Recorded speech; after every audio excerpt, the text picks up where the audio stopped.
Welcome to the Run for Change podcast. I'm Explicit, and this is the place where we share powerful stories that uplift, inspire, and remind us all of the incredible strength we have to create change in our lives and in the world around us. Through the voices of those who have overcome challenges, embraced transformations, and made a difference, we explore the journeys of individuals who have chosen to rise above their circumstances and turn their stories into a source of hope. Whether it's personal growth, overcoming adversity, or making a positive impact on our communities, each episode is a reminder that change is not only possible, it's something we all have the power to create. So join us as we run together towards a brighter future, one story at a time. Now, without further ado, let's get into our first episode.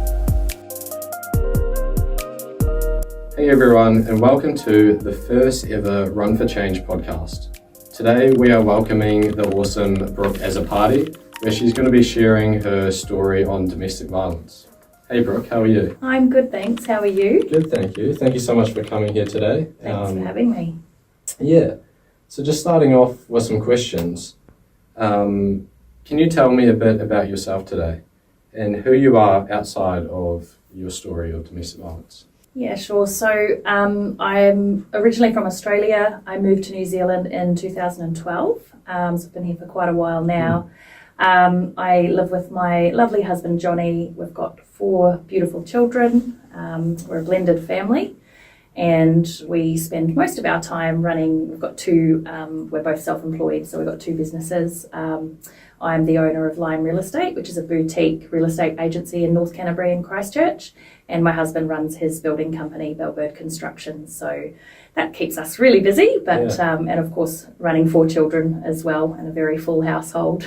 Yeah, that's awesome. What do you do outside of like your busy life? Obviously, everything is very full on. So what are your hobbies? What do you do outside of everything? So we don't get a lot of free time, to be honest. We're always so busy with our businesses. But when we do, both my husband and I love the outdoors. So we try and get out and do a bit of hiking and walking and going to the gym and trying to keep active. And just generally spending time with my family. I love horse riding. So I've got a horse that lives close by to me. So I saddle her up and take her down to the beach and just enjoy getting into the outdoors as much as I can. So that's awesome. Yeah. When you go hiking and things like that, where's your favourite trail? If someone asked you where the best hike you've been on, what would you say? Well, my definition of hike and someone else's might be a little bit different, but we just love doing a lot of the local walks, so Mount Grey, Mount Thomas, Taylor's Mistake. We try and do ones that are reasonably easy for the kids as well, so that we can do it as a family. Definitely. And just me quietly, because my hiking skills probably aren't amazing, but I do enjoy getting out and giving it a go. So that's awesome. Yeah. If you could describe yourself in 3 words, what would you say?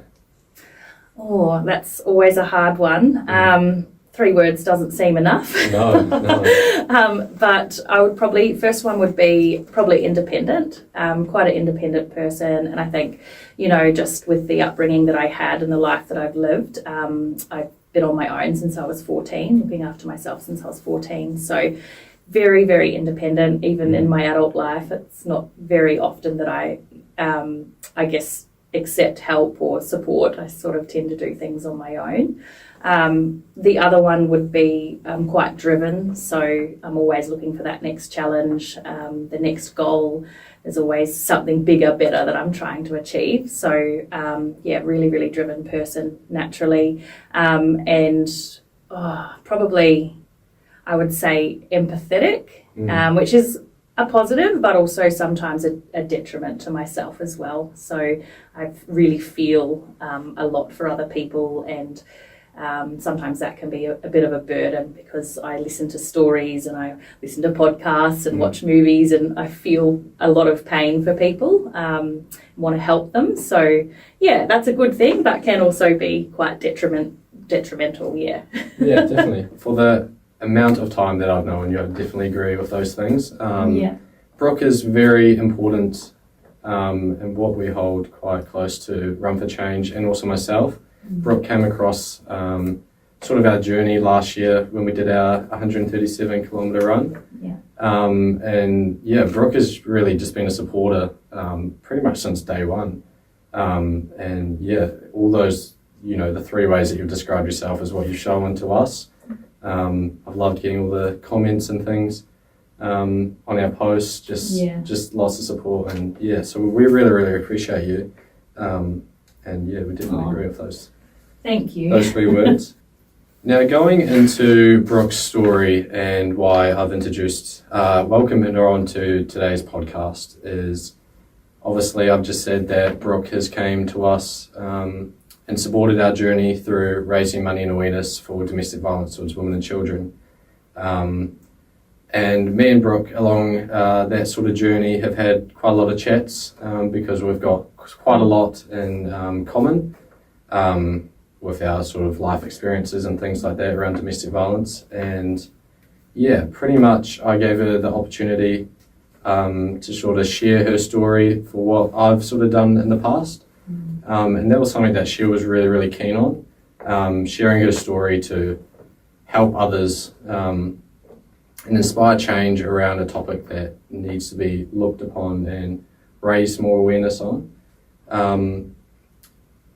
And yeah, so that is sort of the story that we're talking about. This is us inviting her on to talk about her story and hopefully inspire change. We'll be inspiring change on women and children and all of Aotearoa that will be listening to this podcast. So can you tell me a little bit more about your childhood?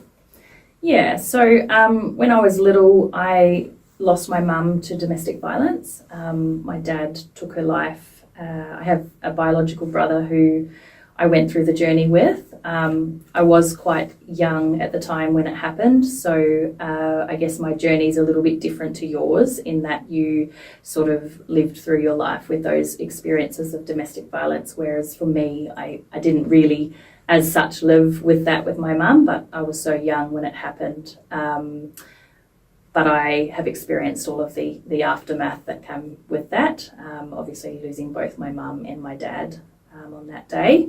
So, yeah, that's just basically, the start of my childhood. It was quite a turbulent childhood, going through the loss of my mum, the loss of my dad, but also then having to go into foster care, becoming a ward of the state, and also having to navigate through all of the legal aspects of that as well. So, yeah.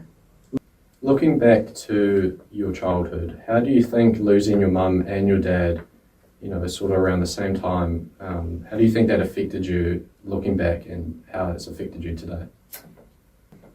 Yeah, I think that's always an interesting question because a lot of my childhood was very much based around the loss of my mum, obviously with the people around me, and given what happened and given what my dad did, the focus was very much around the loss of my mum, which is fair enough. I totally understand that. That was always going to be really hard to navigate, but I think losing my dad is something that wasn't often acknowledged or even considered by people around me. So I sort of grew up with a few different aspects of grief. One was the loss of my mum, but also the loss of my dad. But because that wasn't hugely supported, because people, obviously, when things like this happen, people form opinions, and the opinion of my dad was that he was a monster. He was, what he did was atrocious. And of course it was, very hurtful and heartbreaking. But I think there was a lot of shame for me growing up because I did feel that loss of my dad as well, and I often wasn't able to articulate that to adults around me or people around me. So, I don't know if that makes sense, but I did lose both parents that day, and I've had to go through the grief and the loss of losing both mum and dad. When you think back to your mum, what are some memories that stand out the most for you? Yeah, sadly, I don't have a lot of memory of my mum because I was so young, and probably a lot of those younger years of my childhood were clouded with all of the events of what happened, all of the grief. So not a huge amount of memories. I mean, what memories I do have kind of been built up by those around me. So like aunties, uncles, friends of hers, people that knew her. My mum was 37 when she died, and I'm 37 now. So it's always an interesting thing, thinking about that, that I've outlived sort of my mum's life now. But she was a beautiful person. She loved her kids. She loved my brother and I deeply. We were her whole world. So, but also a very stunning person inside and out, very caring, kind, loving. It was absolute tragedy that she lost her life so young. Now, you mentioned losing your mum to domestic violence. What was that time like for you? I understand that you were very young, but looking back now, how do you think, that time was? Yeah, so it was a really confusing time because I was so young. So I didn't really, in those really younger years, I didn't really understand what it meant. I didn't know what dead meant as such a young girl. I didn't know that meant that my mum was never coming back. As a young kid, you don't comprehend, I guess, what happened. So for me, that time was quite confusing. And in the years following, it was really confusing. I didn't, really fully understand the extent of what my dad had done. But as I sort of got older and as time progressed and I heard adults speaking and I started joining the dots and putting two and two together and realising that my mum and dad weren't coming back for me. I think it's more a feeling that I had at that time. Like, it's hard to put into words exactly how that felt, but I think just the feeling that I had in those early years definitely played a part on my whole psychological state and moving forward, and also watching the trauma response around me. So my brother was a little bit older than me when it happened, and so watching his trauma response was quite traumatic for me as well.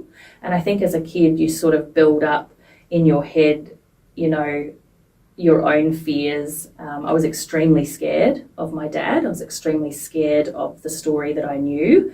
And I was extremely traumatized by watching my brother go through what he went through as well.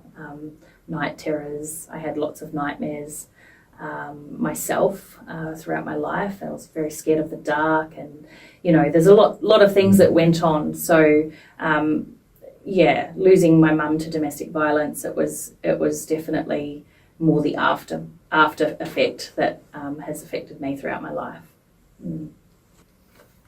Now, losing your mum and dad, you've obviously lost them in two different ways. How's that shaped your sense of family? I think as a parent myself, I've definitely, I know all parents love their kids and they all want the best for their kids, but for me, having lost both mum and dad at a young age, I think I tend to overcompensate with my kids a little bit. I work really hard to try and give them the life that I didn't have. So for example, just, trying to make sure I turn up for my kids as often as possible so that they don't feel what I felt growing up, not having mum and dad there. And also just taking such joy in giving them things and spending time with them and just making them feel like, I never wanted my kids to feel the loss that I felt or feel like, oh, mum and dad aren't here for me, or, so I overcompensate a lot with my kids. Yeah, definitely. Yeah, so. How did you feel and how did you cope? Obviously, you and your brother were two different, different ages, and seeing him, with sort of going through it in his own way, how did that make you feel? And how did you move on together? Did you pair up and help each other through, or did you sort of isolate yourself moving forward? That's a really good question. My brother and I have dealt with things very differently throughout our lives. I feel as though because he was that little bit older than me, I think that he definitely got a different level of care, just in the sense that people kind of associated his trauma as probably a higher priority to mine, because we both went through the same thing, but we also we also probably understood it in different ways because of our age. And my brother had really close relationships with my mum and dad, ones that he can probably remember more so than me. So I feel like sometimes I was a little bit forgotten about when it came to coping, afterwards, after the fact. I still today am very traumatized by what I saw my brother go through. I would say that we definitely coped in our own way as children. Like, we definitely didn't have a normal childhood as to what most kids have. So just as an example, there was a lot of I've got some psychological reports that I got my hands on sort of more in my adult life that I read back on now, and a lot of things do make sense. But growing up, I wasn't aware of some of those psychological issues that were created for my brother and I. But, growing up, it makes sense now reading back on those. But as children, we used to play games in the backyard where, he would chase me around and I'd be running from him, and then he would catch me and I'd fall to the ground, and we'd reenact kind of what we had seen. Yeah. And we used to call that the dead game. So if that paints a bit of a picture for you on what our coping mechanisms were. There were definitely some behaviours between us that weren't, quite normal, but were probably normal for kids who are trying to process trauma. And as we've got older, we actually don't have a relationship anymore. At the moment, I think there's just so much trauma between us over the years, and as we got older, that trauma became harder and harder to try and navigate, because I sort of worked through my trauma very differently to his. Mm-hmm. Yeah. Now, looking back to your childhood and being with your brother, was there, because you were so young when the incident happened, or happened to your mum and losing your dad, were there stories along your childhood that were told about that day, and were you aware of what really happened the day that you lost both your parents? There's definitely been a lot of outside influence, in the sense that it's funny how everybody has a different account to what happened. But when it actually happened, I had cousins. I had older cousins that were there in the room with us, and of course I got my brother's account because he was there as well, and it happened in front of the children. So the account that I have is quite raw and quite real, and I think the picture that I have in my mind is probably quite accurate because of the ages of the children that were there at the time, and they're my cousins, so I have a relationship with them, and I've been able to get those accounts. So yeah, to answer your question, everybody's got a different story on not so much the day, but on how it happened, on how it led up to my dad taking my mum's life. There's a lot of different accounts as to who he was as a person, what their relationship was like, what maybe caused him to do that. And then of course, I'll get into later, but also I later on in life have had some contact with my dad. And he actually wrote a book when he was in prison, so I've got a copy of that book. So it was quite an interesting process to go through to actually read his account as well, which is something that whether or not his account accounts for anything in a situation like this, but it's always good to try and get an understanding of the full situation. Yeah. Let's make a bit more of an understanding of how you lost. We've touched on how you've lost your mum. To get more of an understanding of how you lost your dad, how was that? How did you lose your dad that day? Yeah, so obviously my dad did what he did, and he was arrested on the same day. So he, hung around, and the police basically took him from that day, and of course he went to prison. So it was an instant loss of both parents. My mum didn't die on the spot. She was taken to the hospital and passed away on the operating table. So I guess at that point it was very final. And yeah, I guess as a child, children feel separation from their parents. It doesn't matter what age they are. You've got a biological connection to both your mum and your dad. So yeah, for me it was I lost both parents. Now, what happened after that with you and your brother? Did you end up with family? What happened after that?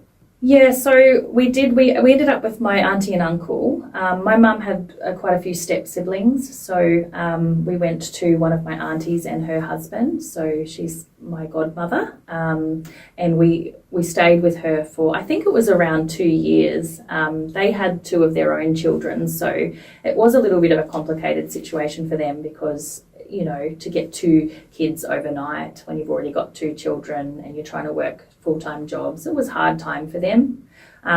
So it wasn't somewhere that we could stay permanently.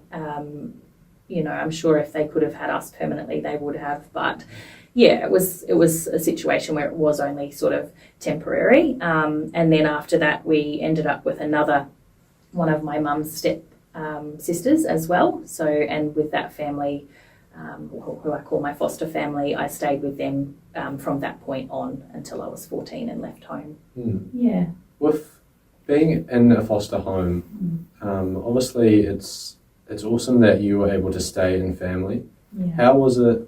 Obviously you were very young, but how was getting your head around knowing that your parents were gone and these were sort of your new parents? How did it take a while to build relationships with your new foster family? Yeah, it certainly did. I think it was probably quicker for me than it was for my brother. I remember it being quite a challenge for my brother. I was so young, so, you know, over time I did build really good relationships with them. I did feel safe with them, certainly, you know, in those early years. And, you know, there was a time there where things changed and I went from calling them, you know, my auntie and uncle to kind of referring to them as my mum and dad, to friends and things like that. But with my brother, it was a little bit of a slower transition. Of course, him being a bit older.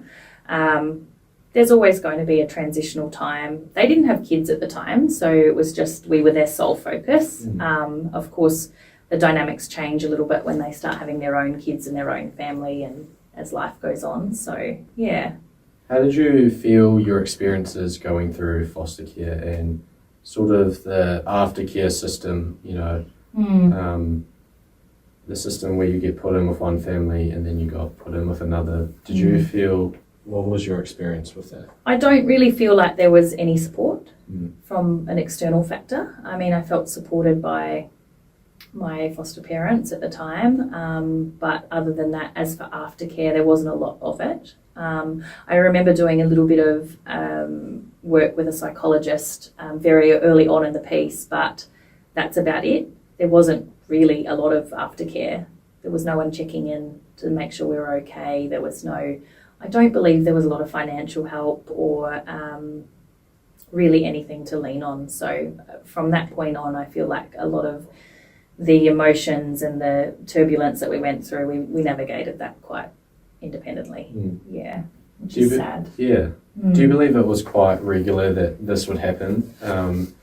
Obviously, the aftercare system changes a lot over time, and you're not very old yourself, but when you were put into sort of aftercare, do you think the support that you got was always been like that, or do you think it's changed now today? I think there's definitely big room for improvement. I think in my position it was probably a bit different because it's not like I went into foster care and went to complete strangers. So it's almost like, oh, you're with an auntie, so you don't need any care anymore, you're fine. But something that they probably overlooked was the fact that my auntie had also lost her stepsister that she grew up with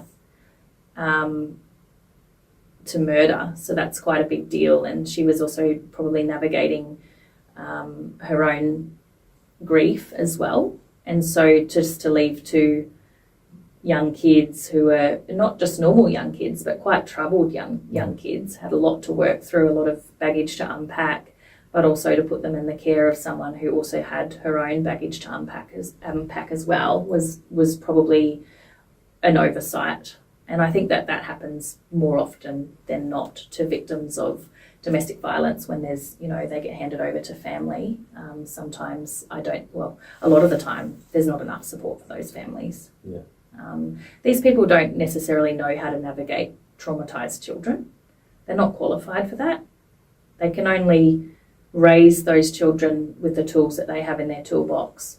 So I do think that there definitely is room for improvement. There's definitely room for growth in that area, and there's definitely a need for more support for foster kids, and especially those that are kids of trauma as well. Yeah, no, definitely. What were some challenges that you experienced during foster care? Obviously, growing up through your childhood, being in foster care, sort of, you know, getting yourself through that trauma as well as witnessing your brother going through it. What challenges did you guys come across? You know, like, was there educational troubles? Was there anything that you found really challenging moving on? Yeah, I think there was a lot of shame that my brother and I felt growing up, because it's not very often you come across, or at all, I don't think I've ever come across anyone who's 100% been through the experiences that we had been through. So it was quite a lonely road. And I know that my brother definitely had a lot of educational challenges, a lot of issues with focus, and for me, not so much on an educational front. I was a very social girl. I loved school. I loved having friends. It was kind of my way out of my reality. But there were social challenges for me in the sense that I was very socially anxious. I still am a little bit, even as an adult, I'm quite socially anxious coming into situations where I'm walking into a room where I don't really know people, or I have to have small talk and things. I find that very socially anxious. And growing up, that was a huge challenge for me.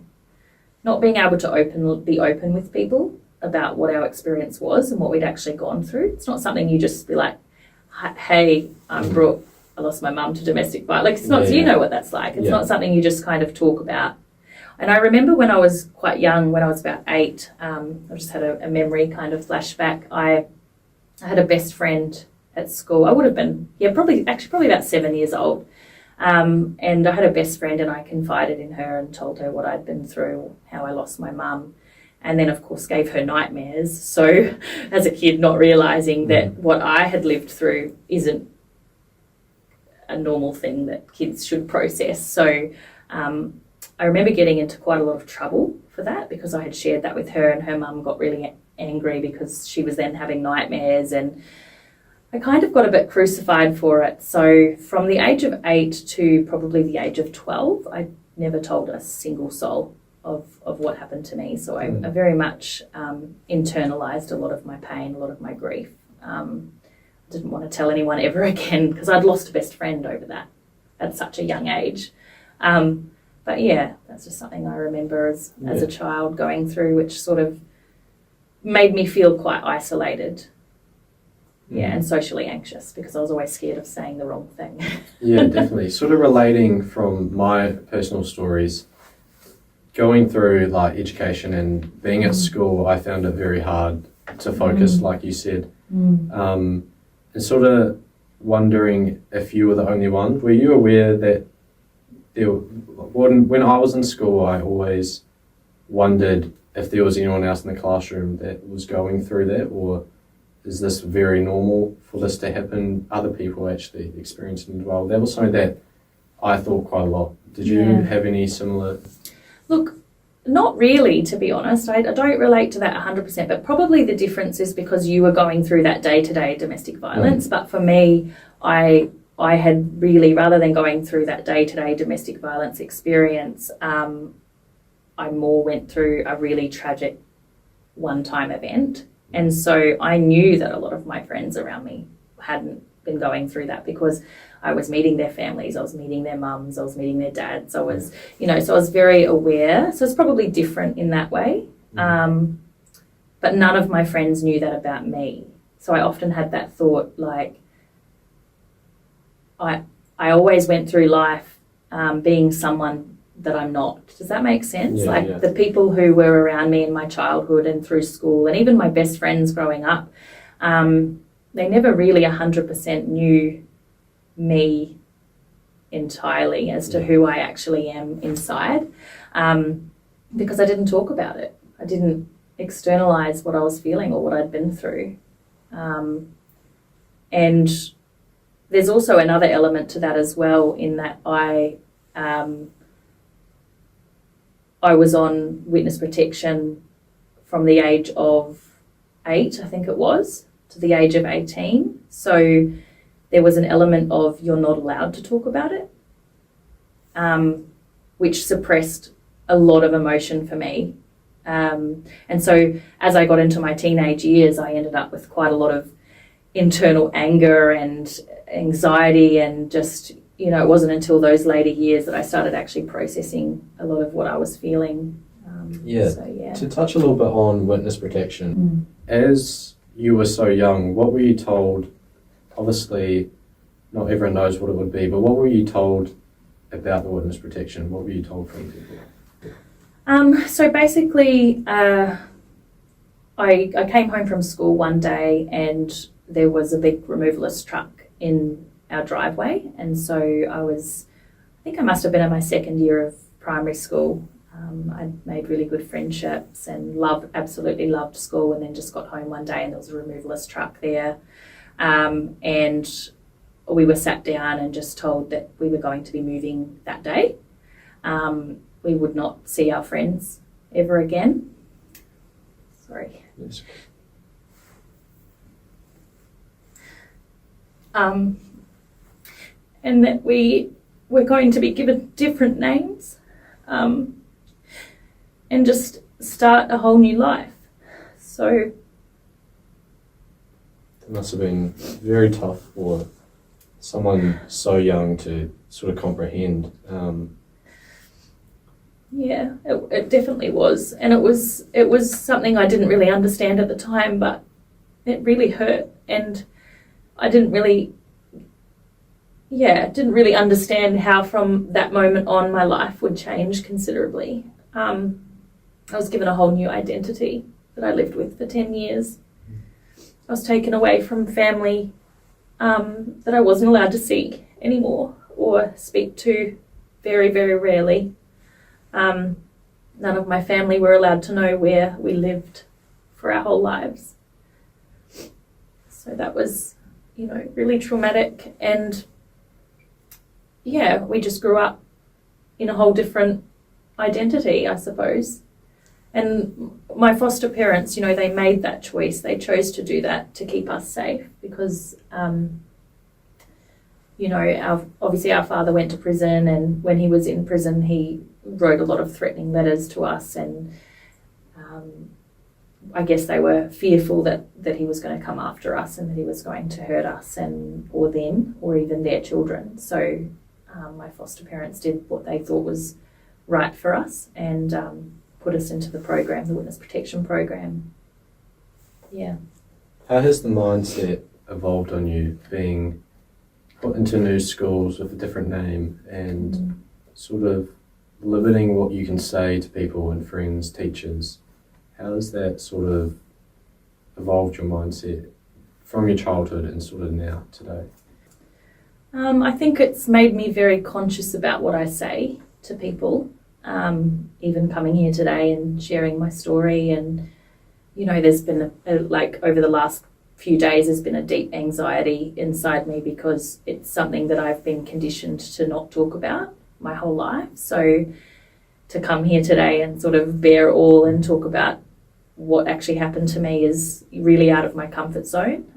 But as an adult, I think I'm still really conditioned to keep things secret, not talk about those raw emotions that I have. But as I've got older, I've definitely got better at that. I definitely know that part of my healing process has been able to let some of this information out and let people know who I am as a person. It's definitely very healing, knowing that the people around me, they know really who I am as a person. Yeah. What would your intake be on the justice system? Going through what you've been through, and obviously you've been through witness protection and told, you've got a new name, you can't say anything about this, but growing up, you may have had a bit of insight on the justice system for what happened to your dad and the way that you were treated in that system. What would your intake be on the way that everything was handled? Yeah, so I guess it starts back to the actual start of the process when my dad was first charged. He was initially charged with murder,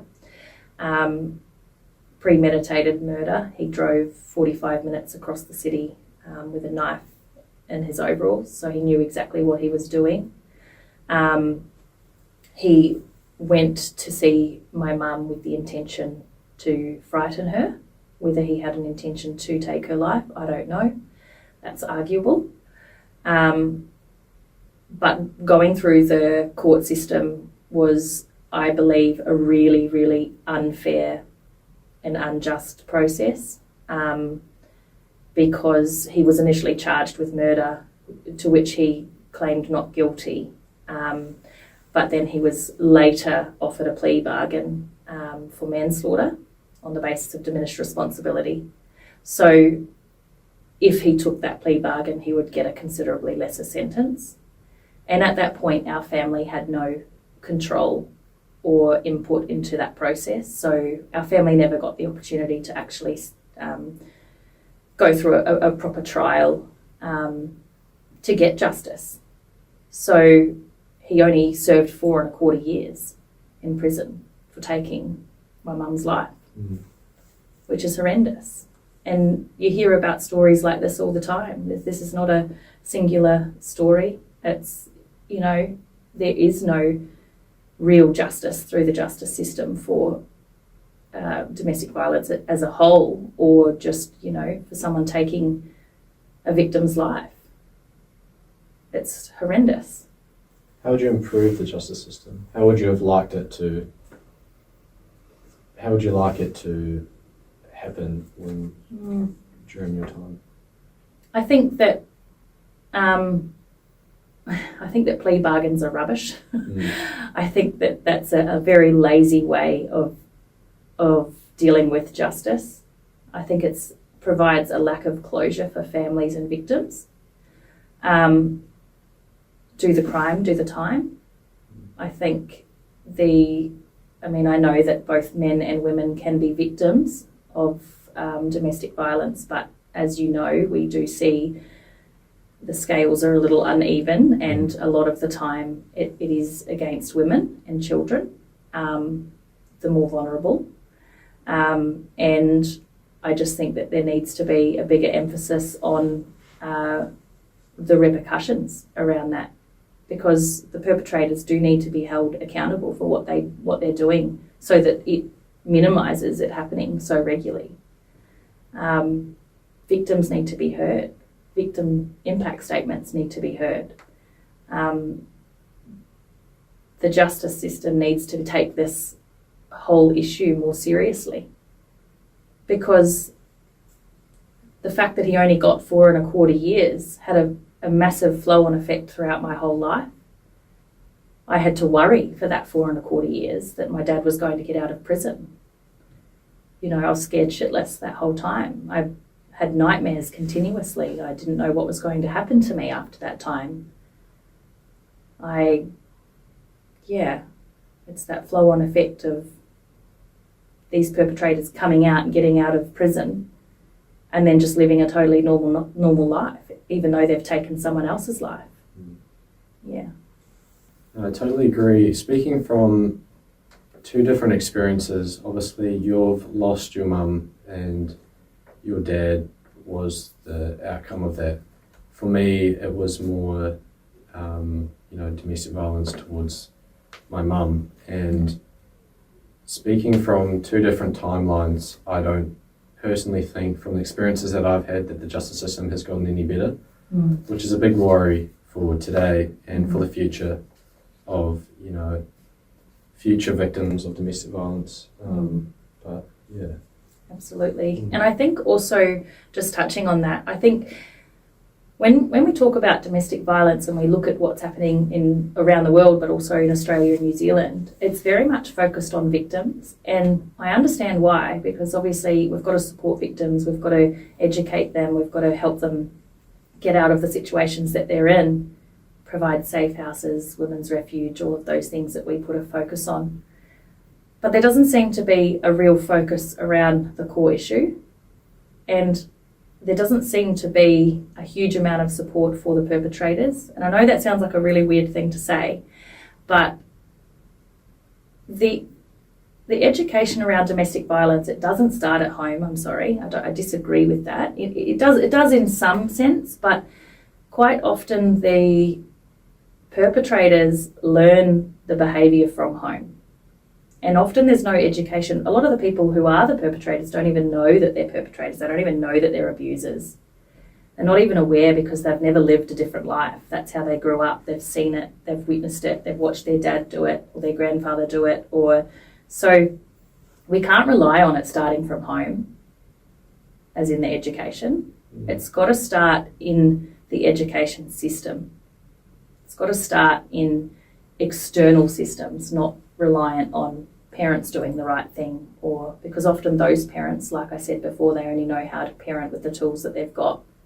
So to break that systematic cycle or generational cycle, it needs to be, we learn about sexual health, we learn about health and well-being, we learn about economics, we learn about everything in school, but we don't learn about behaviours as such. We don't learn about right from wrong in regards to how we're treating each other.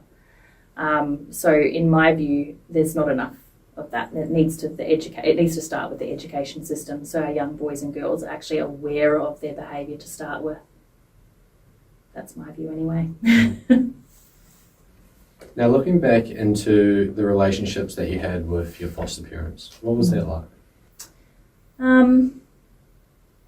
So in the early years, I have really wonderful memories with my foster parents. They were definitely my safe place, my safe zone. The fact that they took us on to begin with shows, the good hearts that they have.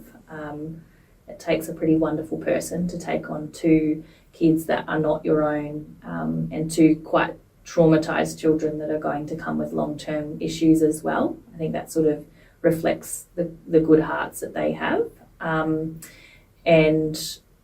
But I think, as I said earlier, I think that the fact that they were going through their own traumas was a bit of an oversight and a bit overlooked. So as I got older, obviously when I was about 8 or 9, we went into the witness protection program. Things were, once we moved and things had settled down a little bit, things were definitely a lot smoother. But over time, there were things that sort of occurred with my foster parents within their own coping mechanisms as well. So when I first went into their care, they didn't drink, they barely drank alcohol. So they were, just quite normal, average, everyday people. But as time went on, they started drinking quite a lot, which became their coping mechanism, obviously. And with that came a lot of changes in our relationship with them. And with my overall feeling of being within their care. So I would say alcoholism was definitely a challenge for me with them. That's something that I experienced for many years on end. I would say that they were functioning alcoholics, but for the most part, I had a great life with them. I had a really good upbringing. I have wonderful memories of Christmases and birthdays and all of those things, so it's hard to say. It's hard because my life was really great in some ways with them, but in other ways there were challenges around alcoholism, and with that brought things like verbal abuse and being a big one. Often my foster mum would drink too much and the verbal abuse would come out, and that sort of progressed a lot over the years. So that became something that was really difficult for me to handle as a young person. If you were to think on their perspective throughout this, because obviously you know, your foster mum has just lost her sister, and then taking on her children. What if you were to speak on her perspective and the support that she got? How would you think of that?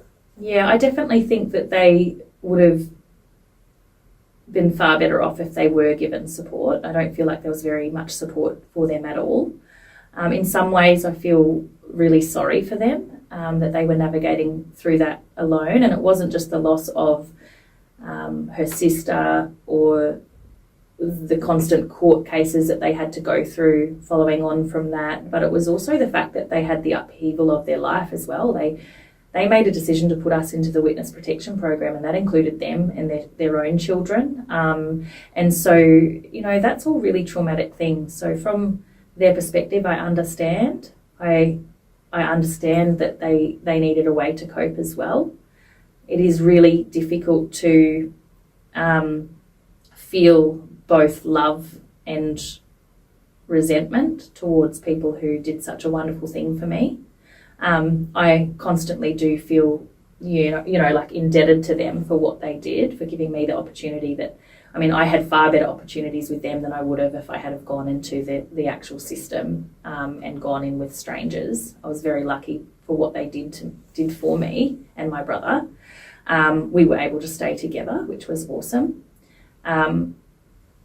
But it's also giving myself the room to process the fact that there were things that happened within the years that I was with them that frankly were unacceptable. I don't necessarily blame them entirely because of all of those external factors, and like I said, again, they can only do they can only parent with what tools they've got in their toolbox. So they did the best that they could at the time with the situation that we were in. But the drinking and the verbal abuse and the outbursts and the things that I had to tolerate as a young teen growing up were definitely something that formed many psychological issues for me. Even as an adult today, I think back at it. I probably didn't realise to the extent until I was an adult and had my own children. And then I would think back to things that happened to me as a kid, and I sort of shake my head now and go, gosh, that was borderline very, very unacceptable. And moving on further down your childhood into your teenage life, what was relationships like, you know, moving on to your first boyfriend, things like that, and friendships along that teenage pathway? What was that like? Yeah, that's a tricky one because as a young person, I wasn't really aware. I didn't really have a lot of self-awareness as to why I had a lot of struggles with relationships and friendships. It wasn't until later in life that I realised when I think I mentioned earlier, I got my hands on some psychological reports that were written about me as a young person, and that's when I realised that I suffered with post-traumatic stress disorder. Now, my whole life I went through bad relationships. I struggled through friendships. I sort of gravitated towards people that were, not so much in my friendships, but in boyfriends and relationships that I had when I was young and also into my adult life. I did gravitate towards abusive people. And, you know, they say that happens, and that's something that definitely happened to me. But again, I didn't realise that I suffered with post-traumatic stress, so I was also part of the problem in some ways. I also had behavioural challenges and coping mechanisms that probably weren't healthy as well, something I've learnt a lot about as an adult. I have a beautiful husband now, and he is fantastic. He's total opposite to what I've usually kind of gone towards. But it's amazing how psychologically when you've grown up with trauma or you've grown up with some form of verbal abuse or even physical abuse, it's funny how we do gravitate towards those kind of relationships naturally because it's what's familiar, it's what's comfortable. What made those changes for you? Obviously, you've experienced some relationships that haven't been the best. What do you think pushed you towards something opposite to what you were sort of looking for and something to more good, like your husband? Yeah, I think I always knew what was good. I just made poor decisions because it was comfortable. It was what I was familiar with. Probably confidence, building confidence over the years in myself and believing that I did deserve better.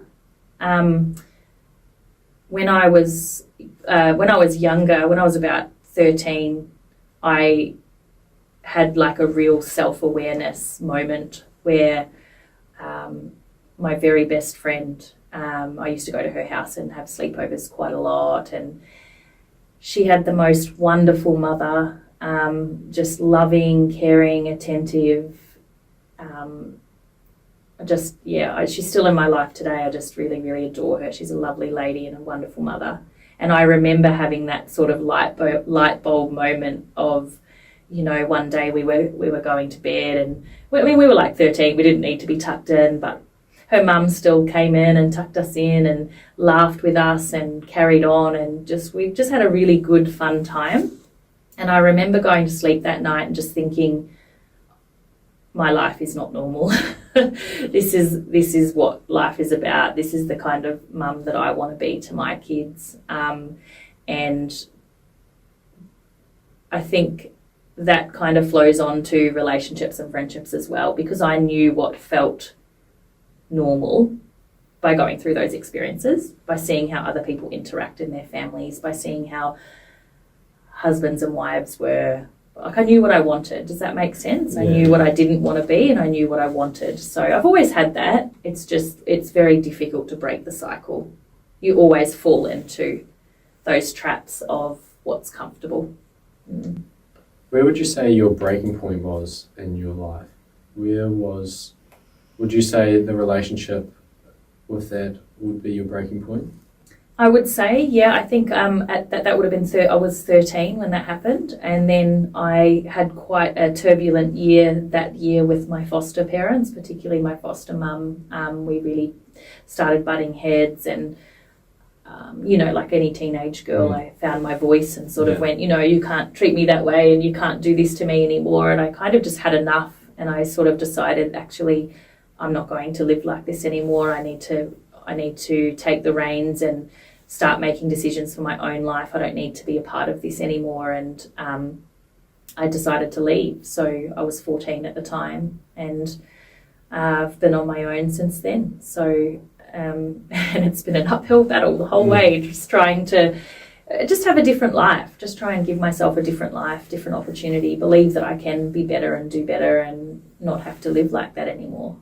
So it was challenging, but it was also quite liberating as well, being able to step out on my own and say, like, I'm independent and no one can tell me off anymore or abuse me or tell me how I need to grieve or, all of those things. Yeah. Speaking of my personal experiences leaving at 15 and sort of throwing myself into adulthood, how did you cope with that, and what was your sort of strategy and movement through that?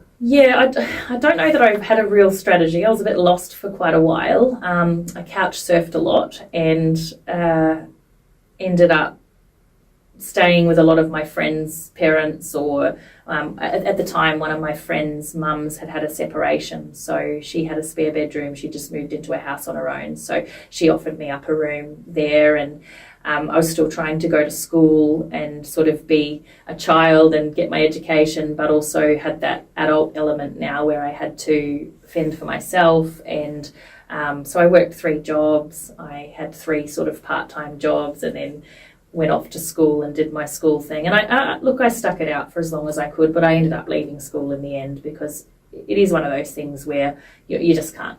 You can't be both. You can't be a child and live a normal child life and get your education and then also be an adult and have to face bills and paying board and, trying to navigate through life as well. So, and of course I was still on the witness protection program at this point. So there was still a lot of limitations as to what I could do as well, because when you're on witness protection, you don't have the freedom to, I guess, do whatever you want to do. You have to get permission. You can't just move away. You can't just do, you really have to conform to what the rules are. Otherwise, you're in breach of the whole purpose of being under protection. So, yeah, I was trying to work with all of that as well. How did you cope throughout, obviously working 3 part-time jobs and school? How did you cope doing, putting all those things together? How did you cope with your mental health and keeping that positive? Yeah, I would say, my mental health at that point probably wasn't great. It was, it was a bit of a jumble. I was sort of just doing what I had to do to survive. It's amazing what you can do when you need to survive. I didn't cope very well at all, to answer the question. From the age of probably 13 to even 25 was probably my most difficult years, because it was going through all of the motions of grief, loss, anger. I had quite low confidence. I was quite an angry person. You hear people talk about fight or flight. There's no flight in me. I'm all fight. So, and I was definitely like that as a 14-year-old girl. It was just like, get out of my way. Don't mess with me. I've got my sight on having a better life. And yeah, I can't say I was coping at that time, but I had a vision of having a better life and doing better for myself. So I just got through each day as it come. So what would you say your goal would be? Was it a better life for yourself?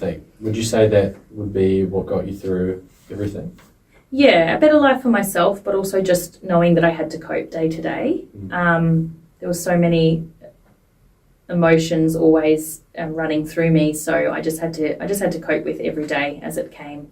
And of course, I was still trying to navigate the trauma that I had been through. And as a teenage girl, I had a real struggle with identity. I had a bit of an identity crisis as well. I didn't really know who I was as a person. I didn't have my own surname. I didn't have, I just wasn't me. I've never been me until now. Like, I'm in my 30s now, and I feel like only just now I'm me. I know who I am as a person. But as a young person, it was very confusing. I had a real loss of identity, didn't know who I was. I went on a real journey of trying to figure that out. And, part of my healing journey was, I guess, trying to join a lot of the dots together, realising that I did have other family. Because my biological dad, he was also raised by his stepfather. So he has a whole other family, which is my Azzopardi family, which is the name that I go by now. And so I had many years navigating that, trying to find my biological family as well, which I did eventually find. And so, yeah, as a young person, it's going through all of those motions of trying to survive, but also trying to overcome the trauma and deal with the emotions. And then there's the psychological issues that I had because of my past as well. So it was just trying to, navigate those stages of life. Yeah. What role did the community and friends and family take role in your journey? You mentioned that you had your mother, your friend's mother. Yeah. Who else did you have along your journey to make you who you are today? Yeah.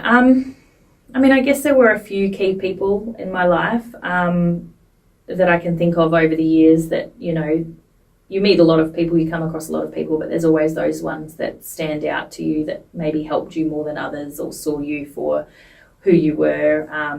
There was one particular family friend who were friends with my foster parents. We spent quite a lot of time with them, and I very much remember when things went a bit south and I moved out of home. They took me in for a little while as well, and really helped me. So, but also to answer your question, probably not enough people, to be honest. I think back at my time with my foster parents, and I think about the amount of people that were most likely very aware of some of the challenges that I was having there.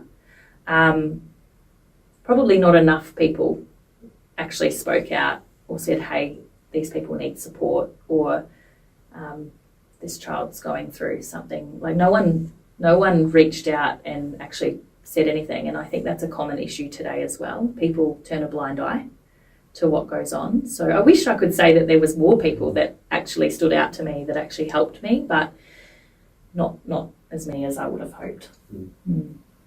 Were you aware of, throughout your journey, were you aware of any services that were out there that would have provided you support? Would you have said there was anything to offer? No, not that I was aware of. I don't think there was a lot of education around that, around who to go to or where to get support.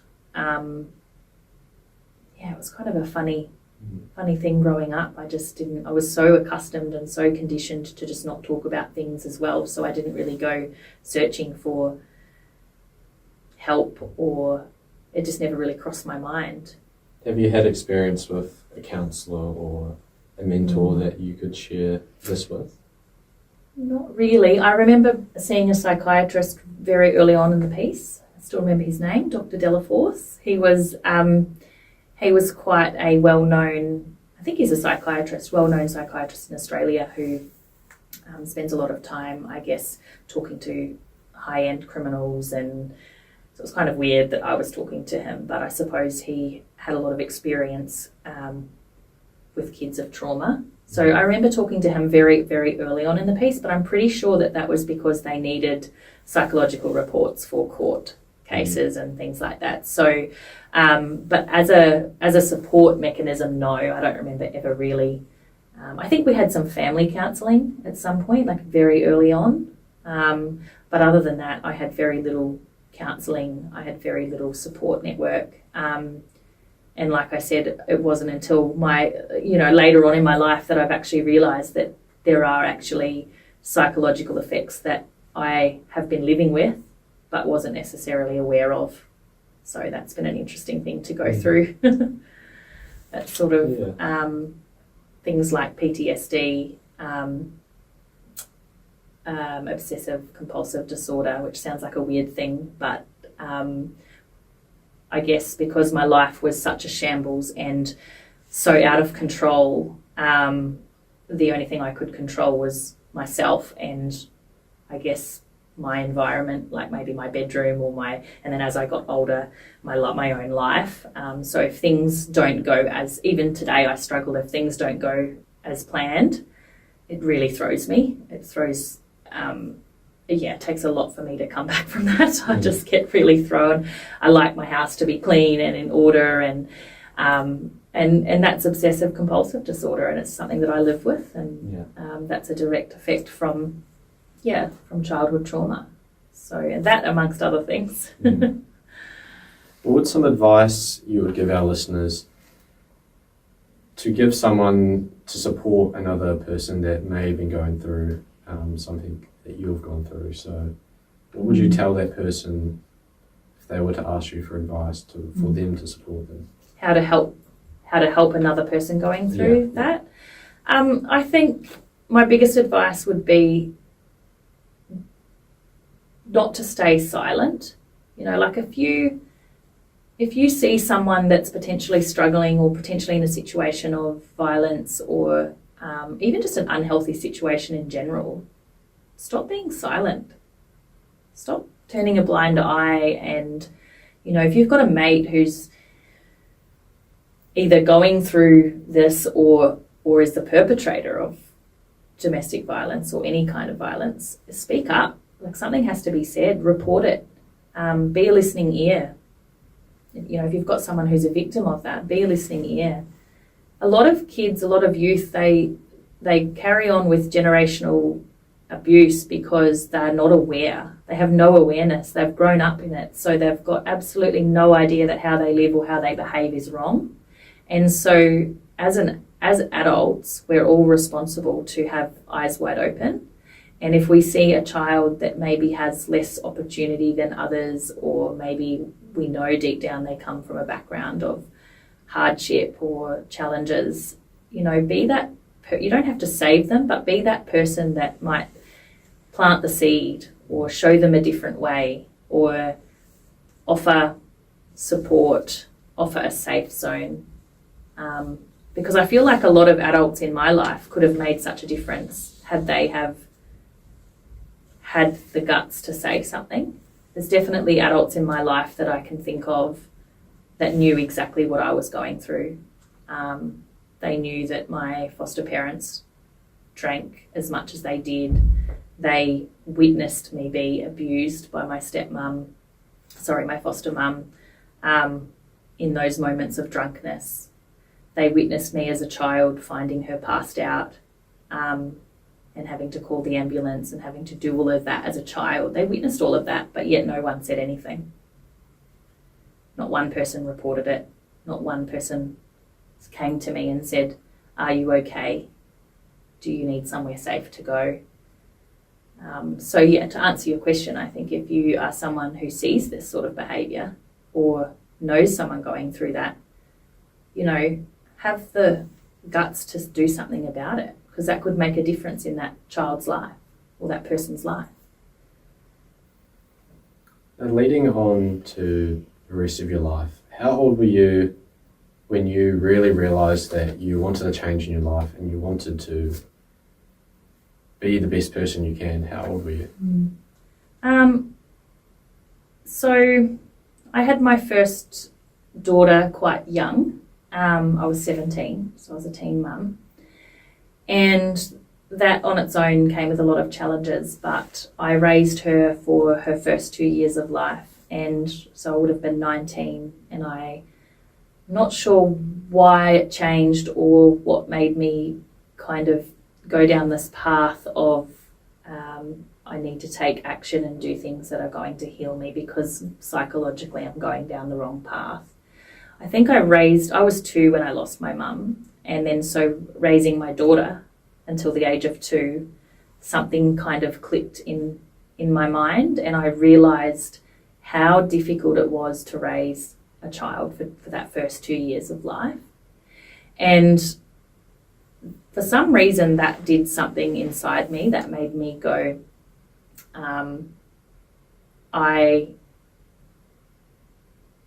even though my dad did what he did, and it's horrendous and sad, it also made me think he also raised me for that first 2 years of my life alongside my mum. So I don't know, it just kind of made me want to meet him.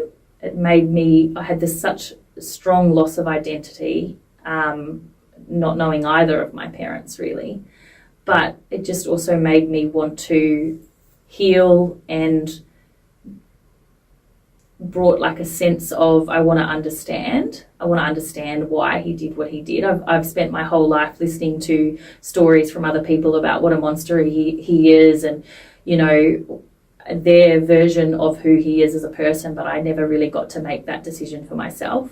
And so while a lot of people didn't really understand my decision, I decided at the age of 19 that I was going to go and confront my dad and ask the questions that I wanted. I had lots of burning questions that were never answered throughout my whole life. So I wanted the opportunity to ask those myself.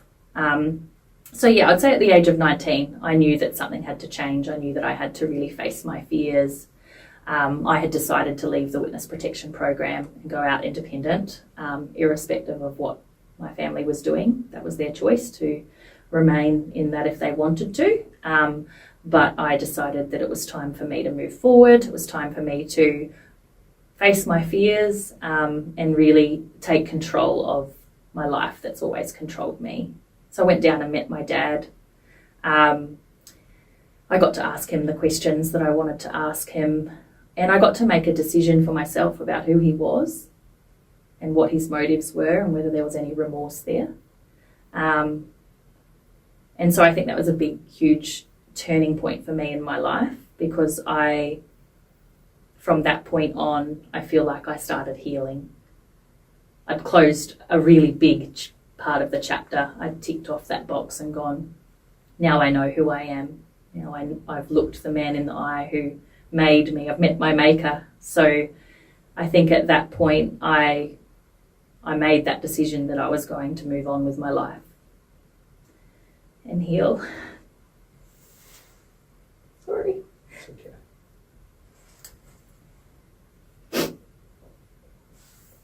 And it's been a roller coaster ever since, but yeah, I think I've got there, sort of.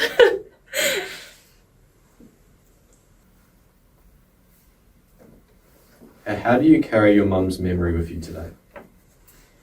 I think I just try to, we talk about her a lot at home. My kids are, very well aware of who their nan is.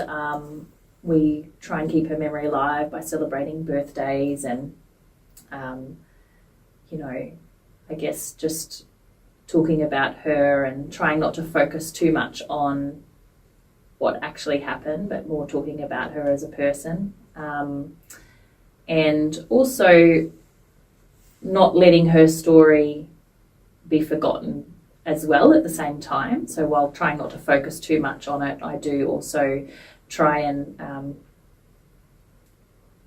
keep her story alive, because it is an important one. What she went through is important. And so I try and get my kids involved. I try and let them know who she was and talk about the past. And we've got lots of friends. Like over the years, I've connected with friends that were, some of my mum's best friends, which has been really fortunate because they've been able to share a lot of memories and a lot of stories, and we get to talk about those as a family. So when you think back to your mum and hearing these memories, how does that make you feel? So blessed that I actually have the opportunity to hear them, because they're things that I would never have known. And actually some of the things I hear and I think, gosh, that's so much like me. I get told a lot that I look like my mum. So, I take joy in looking at old photos of her and sort of looking at photos of myself around the same age, and sort of, I don't know, I'm very lucky. I do look a lot like her, and I love that because I see a lot of her in me as well. So, That's yeah. incredible. Yeah. Now, how have you built yourself to who you are today? Yeah. So with your career building and with the business that you have developed now, that would have taken a lot of determination and time and effort. And with the trauma that you've still got on your shoulders, how have you sort of balanced everything out and become who you are as of sitting with us right now? I think I got to a point in my life where I, whether it's healthy or not, I don't know, but I sort of, rather than focusing too much on the trauma that I was going through, I became very good at projecting that energy into something other than the trauma itself. So work was one of those things for me. So from a very young age, I just had a really strong vision of giving my children a better life than what I had, not only emotionally but financially as well. So I had a real drive and a real strong goal to have some financial freedom, not worry about money. Like when we were kids, money was never a free-flowing thing. So I think for me that was a really defined goal of being able to get myself in a financial position where I could provide the things that I wanted to provide for my kids. And then having that trauma in the I guess background, burying myself in work quite a lot has become something that, like I said, whether that's healthy or not, I don't know. But for me, it's a lot of the energy that people generally put into, I guess, victimizing themselves or going through trauma and just constantly remaining in that cycle. I don't do that. I tend to put that energy into work, into my goals, into bettering my life. And so that's allowed me to get to where I am today. I'm not sure how I've done it, but I work a lot, and I just, I feel good when I'm working. I feel like I'm progressing towards my future, and I feel like I'm becoming a better person, and it's definitely helped me in my job. I've been able to mold myself. Real estate's a great job because for me, because I can mold myself because of what I've been through in life. I can mold myself to a lot of different personalities and people. So working non-stop. As a business owner, speaking on the business side, what would your advice be to give someone that is just starting out on those steps and the pathway? What would your advice be? Walk before you can run.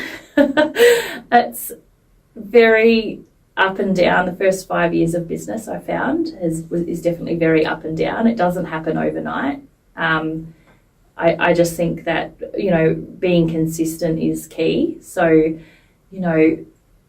don't look at those people who are more successful than you with envy, but more with an opportunity to grow. I look at other people in my industry even who are just flying and doing such a great job, and rather than feeling down on myself or going, oh, I'm not there yet, I realise that it's a process. So as someone coming into business, as a new business person, I think, as I said, just walk before you can run.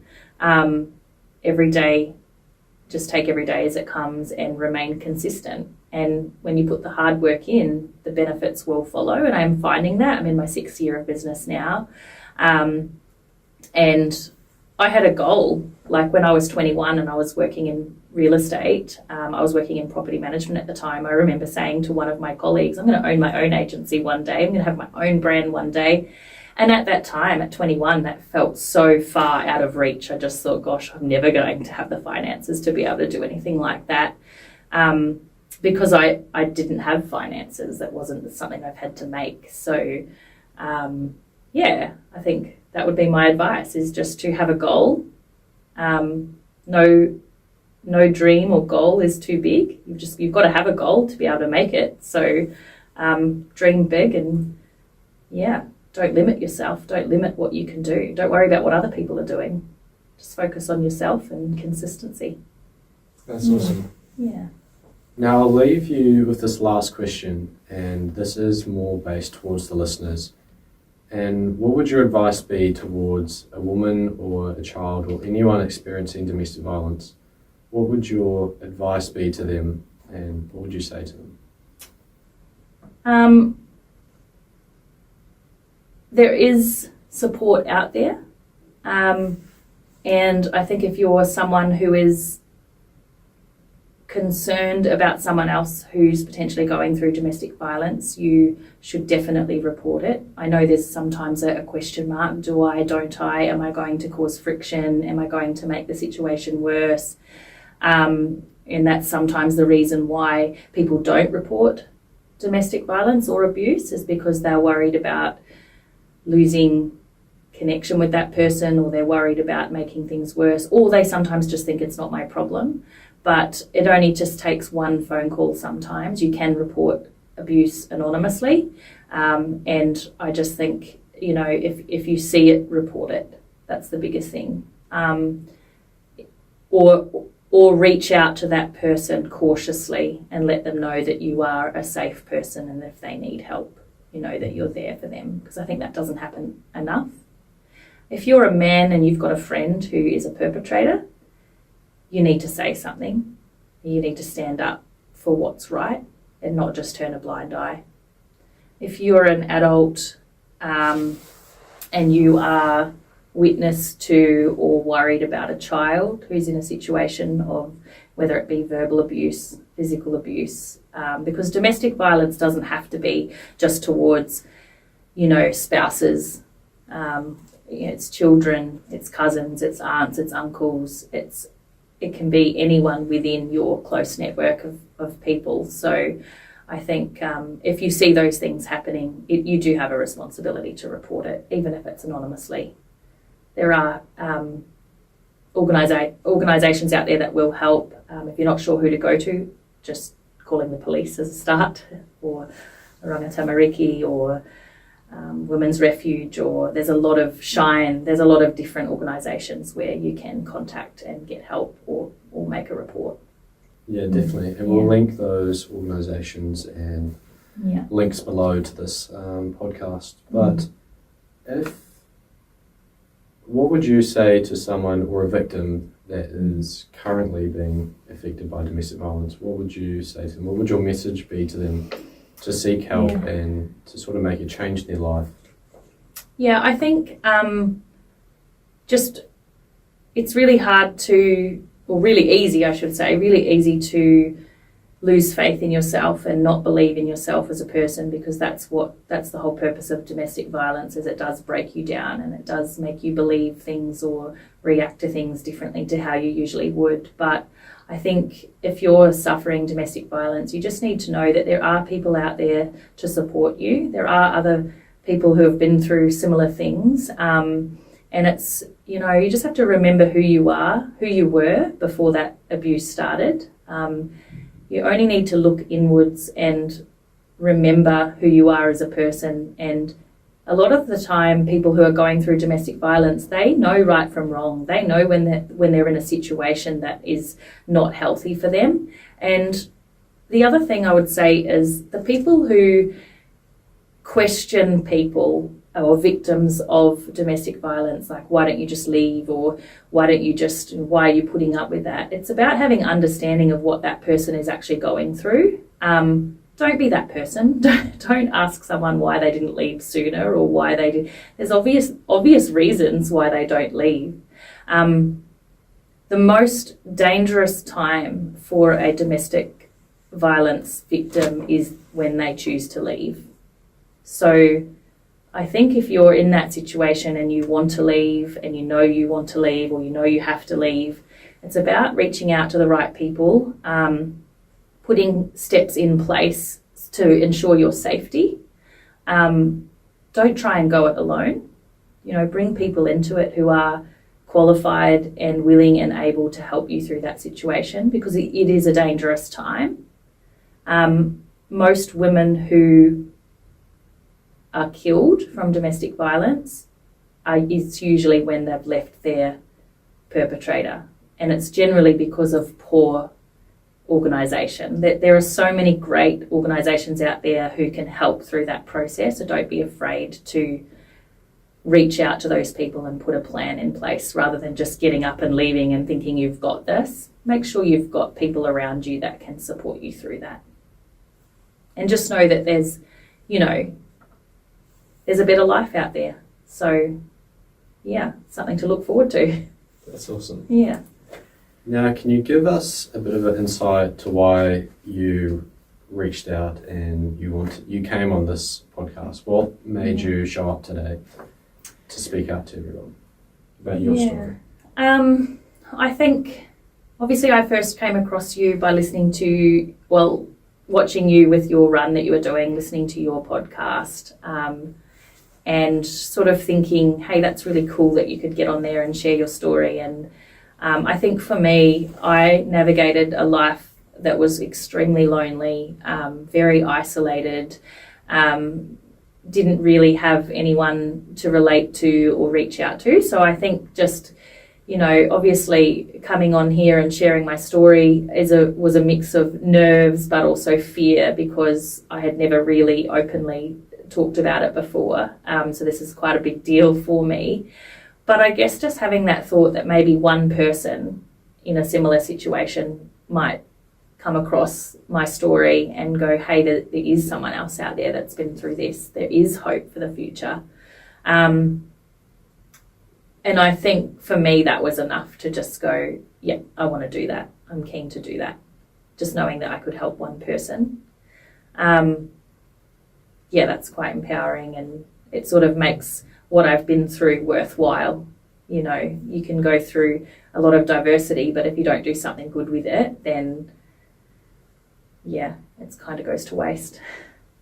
Now, to finish things off, do you have a quote to leave everyone with today?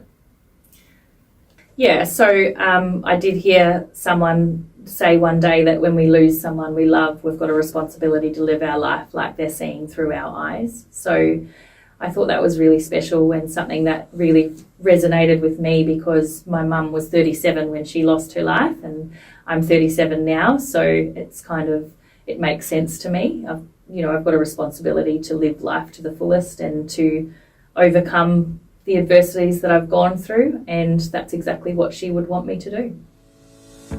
That's awesome.